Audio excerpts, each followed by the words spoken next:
Sur le marché des vélos à assistance électrique, il y en a pour tous les goûts et tous les usages. La preuve avec ce Big Boy de chez E-Road, il s'agit d'un fat bike. Alors les fat bikes, qu'est-ce que c'est? Eh bien c'est tout simplement ces vélos avec des très grosses roues. Regardez ici, c'est impressionnant. La jante en elle-même, c'est du 26 pouces de manière assez classique, mais au niveau de la gomme, c'est beaucoup plus gros. Le rôle, alors ici couplé en plus avec une assistance électrique, eh bien c'est tout simplement de faire du hors-chemin, mais alors comme jamais. C'est-à-dire qu'on va pouvoir rouler sur le sable un petit peu plus dur, la boue, mais aussi la neige. Si jamais vous avez vu la vidéo sur le Mavic Air, regardez, c'est nous qui sommes en train de rouler sur ce fat bike, sur un terrain enneigé et même sur la glace, puisque effectivement avec les basses températures, eh bien cette neige elle avait fini par geler. Ce qu'on peut vous dire, c'est que c'est redoutable dans la tenue de route. Effectivement, l'assistance elle apporte un vrai gain en puissance, ce qui nous permet d'aller très vite, et les pneus eux offrent un excellent grip, ce qui nous permet donc là encore eh bien, de rouler en toute sérénité ou presque. Évidemment, il y a des moments où ça va décrocher et puis lorsqu'on sera dans la poudreuse, eh bien on va finir par s'enliser, mais vraiment on est sur une capacité d'adhérence bien au-delà de ce qu'on avait pu rencontrer avec des VTT classiques. Et donc ce super grip, eh bien on l'obtient donc comme je disais grâce à cette très large bande de roulement, presque 10 cm, et au très gros crampon. Donc ce qui va permettre bien évidemment de rouler sur la neige, la boue, le sable comme je le disais, mais aussi d'aller sur la route. Alors c'est vrai qu'avec ces fat bikes, eh bien il faut pousser un petit peu plus puisqu'il y a plus de surface, plus de crampons, plus d'adhérence avec le revêtement.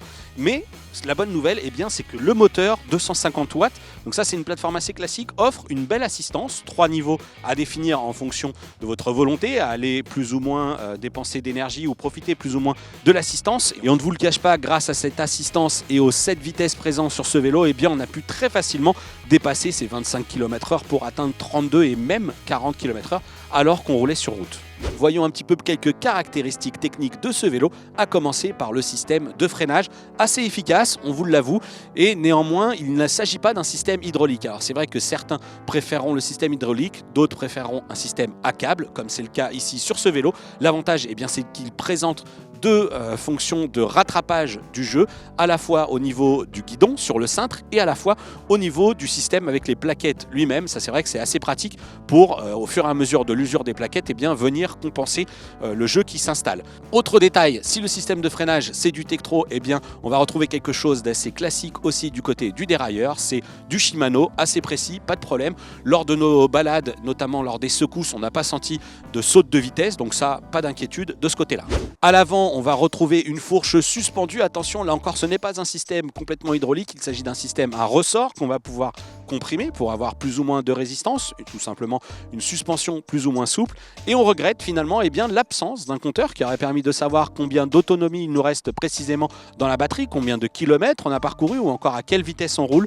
Nous, on a tout simplement opté par l'ajout d'un GPS externe, en l'occurrence ici un système Garmin Edge. La petite console qui est néanmoins disponible eh bien, va permettre d'allumer l'éclairage qui est à l'avant. Pour le système qui est à l'arrière installé sur la tige de selle, eh bien, il faudra là l'allumer soi-même manuellement en appuyant sur le petit bouton. C'est pas vraiment un problème. Alors il est vrai qu'il est vendu 1800 € et qu'il s'agit d'un produit chinois importé par la boutique Wheel & Go de Paris. Néanmoins, en l'état, alors à part cette console qu'on aimerait avoir pour avoir les informations de la vitesse par exemple, eh bien il n'y a pas de superflu dans ce vélo. L'équipement est néanmoins assez intéressant avec ce système de freinage à disque et une qualité de fabrication à laquelle on n'a pas grand chose à reprocher. C'est vrai, le design est plutôt intéressant et puis surtout ses capacités, la puissance de son moteur ne nous a pas fait réellement défaut. On n'a rien trouvé de réellement critique à lui reprocher. Au final, si vous avez la possibilité d'aller essayer ce vélo dans la boutique Wheel & Go de Paris, eh bien peut-être que comme nous, vous serez séduit et vous vous direz qu'à 1800 €, c'est peut-être une bonne affaire.